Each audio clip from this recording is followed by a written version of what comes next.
thesis that you will experience today, unless you're also doing a thesis, in which case you can go home and work on that. But I will now introduce our next speaker. Please put your hands together for Stephanie Shoop.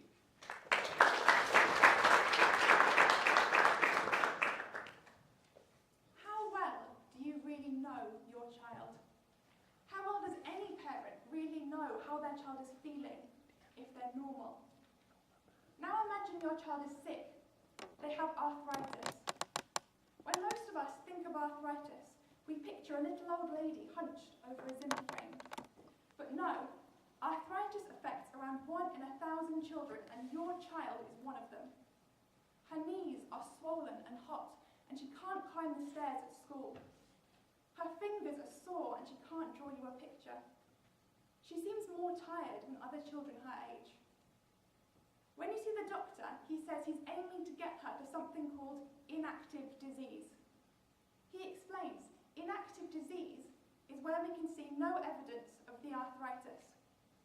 You think about inactive disease, and your doctor thinks about inactive disease. And over time you watch as she improves. The stairs at school have become easier. It took absolutely hours, but eventually you got a picture of something that vaguely resembles a cat. She still seems awfully tired though. The doctor is incredibly enthusiastic. He runs his hands over her knees and over her fingers, and there's no heat and no swelling. He talks about her blood, which was an ordeal to get, and something called ESR. You don't know what ESR is or particularly care, but he's saying it's normal, so that's good, you guess.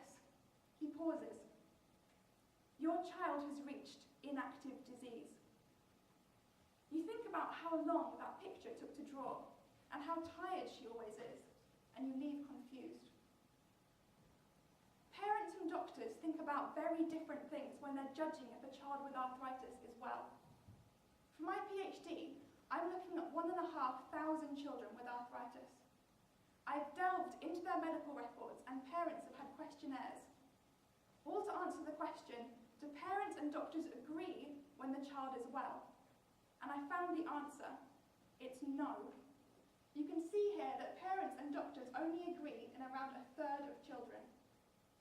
This is important because the most common definition of inactive disease does not include any parent opinion or any measure of pain. We need to be able to pick out those children who are apparently in inactive disease but are still in pain and keep treating them, because at the moment doctors very much think about the heat and the swelling and the blood. So how well do we really know the children with arthritis? Well, it really depends on who you ask.